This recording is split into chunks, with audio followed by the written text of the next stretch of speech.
नमस्कार, मैं हूं अमरनाथ और आप सभी का स्वागत है हमारे द्वाबा ब्लॉग में।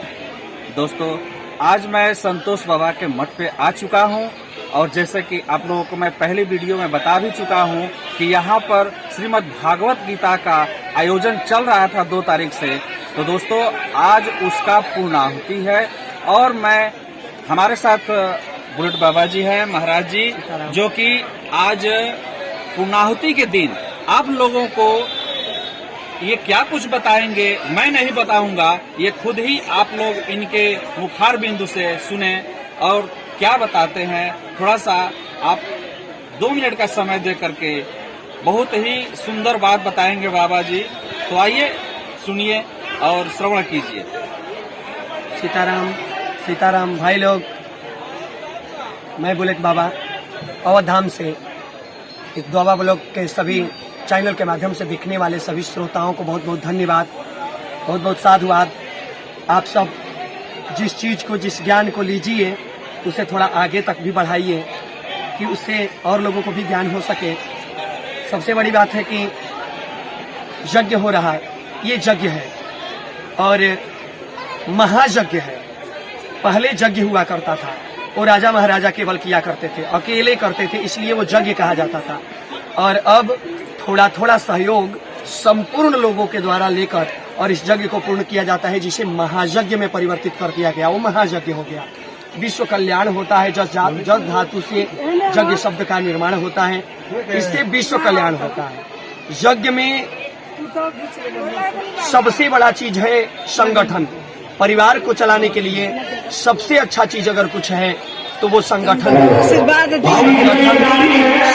से सब कुछ संभव है। परिवार, रिश्तेदार, यज्ञ, पूजा, विवाह उत्सव, चाहे जो भी कार्य हो, उसमें संगठन बहुत बड़ा चीज है।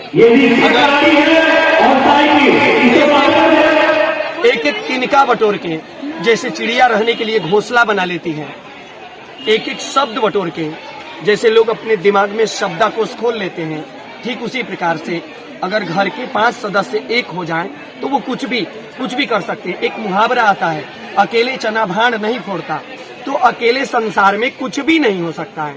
इसके लिए संगठन बहुत जरूरी है।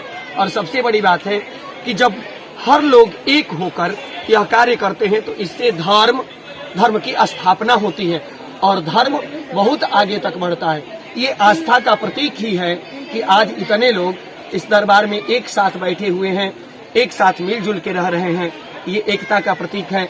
हम चाहेंगे कि द्वाबा ब्लॉग चैनल के माध्यम से जितने लोग इस कार्य को देख रहे हैं, सब लोग आपसी मेल को कभी समाप्त न होने दें, क्योंकि आपसी मेल अगर समाप्त हो जाएगा तो जीवन जीने का रहस्य समाप्त हो जाता है। इसलिए भाई, आपसी मेल सदैव बरकरार रखिए। देखिए, अगर आपकी मुस्कुराहट, कहा जाता है कि 1 गुना खाना, 2 गुना पानी, 3 गुना मेहनत और 4 गुना हंसने से कोई रोग नहीं आता है, घर में भी, परिवार में भी और शरीर में भी। तो भाई, आपने वही भुला दिया है।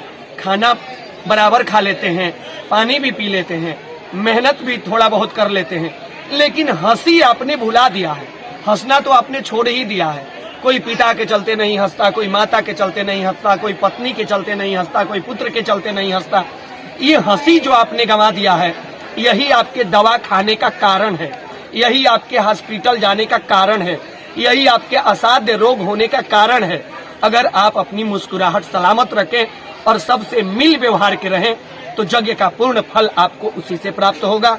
एक बात और भाई, देखिए, ये जैसे एक शंख रख दिया गया हो, शंख हो चाहे कोई वस्तु हो, उसे एक अंगुली से कहेंगे कि उठा लो तो वो उठा नहीं पाएगा। दूसरी अंगुली अगर ये बड़ी है थोड़ी सी, इसे भी अकेले कहा जाए उठाने को तो ये भारी चीज को उठा नहीं पाएगा। और इस सबको एक साथ मिल के कहा जाए कि उठा लो तो वो उठा लेंगे। तो ये एकता है, इसी को एकता कहा जाता है। 7-5 के लाठी और 1 आदमी के बोझा।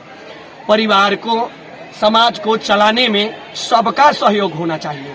और सबसे बड़ी बात हमारे गुरुजी कहते हैं कि जो अपना लोक सुधार लेता है उसका परलोक अपने आप सुधर जाता है। और जो अपना लोक में ही बिगाड़ लिया, जिससे यहीं वाला लोक नहीं संभला, ऊपर लोक कैसे संभाल पाएगा। इसलिए आप अपनी यूनिटी संगठन सदैव बरकरार रखें।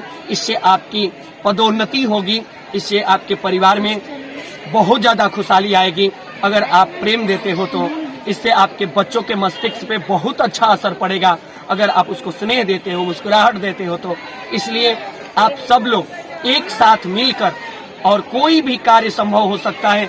जैसे महायज्ञ, भव्य सा यज्ञ, महायज्ञ ये भव्य सा यज्ञ, जैसे थोड़ा सा मेहनत में इतने लोग, पूरे गांव के लोग एक साथ मिलकर भव्य यज्ञ में भाग ले लिए, कर दिए, यज्ञ को पूर्णाहुति तक पहुंचा दिए। इसी प्रकार से आपके जीवन का कोई भी यज्ञ हो, अगर आप यूनिटी और संगठन को साथ में लेके करते हैं तो आपका कार्य सदैव सिद्ध होगा। क्योंकि कहा जाता है कि चुरा लेते हैं हंस के दिल जो वो चितचोर होते हैं, रुलाएगा उन्हें गम क्या जो खुद गमखोर होते हैं। जिसमें हिम्मत है वो हारी बाजी जीत जाते हैं, हारते हैं वे जिनके हौसले कमजोर होते हैं। इसलिए आप अपना हौसला कमजोर मत करिए, हौसला को बढ़ा के रखिए। अगर आपके हौसला धर्म के प्रति बढ़ा रहा, समाज के प्रति बढ़ा रहा, अपने लोक के प्रति बढ़ा रहा, तो परलोक सुंदर बनने में कोई आपका हस्तक्षेप नहीं कर सकता। आपका परलोक अपने आप सुंदर हो जाएगा। धन्यवाद। सभी द्वाबा ब्लॉग के चैनल के माध्यम से देखने वालों को थोड़ा इस जानकारी को ज्यादा से ज्यादा आगे बढ़ाइएगा, ये हमारा भी प्रार्थना निवेदन रहेगा आप लोगों से। धन्यवाद दोस्तों। तो जैसा कि बहुत ही सुंदर शब्दों में हमारे बाबा जी ने समझाया कि अपने हिम्मत को न हारें और हमेशा मुस्कुराते रहें और एकता बनाए रखें। एकता से ही हर काम संभव हो सकता है।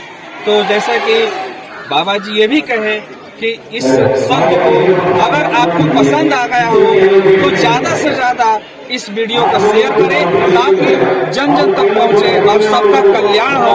नमस्कार, धन्यवाद।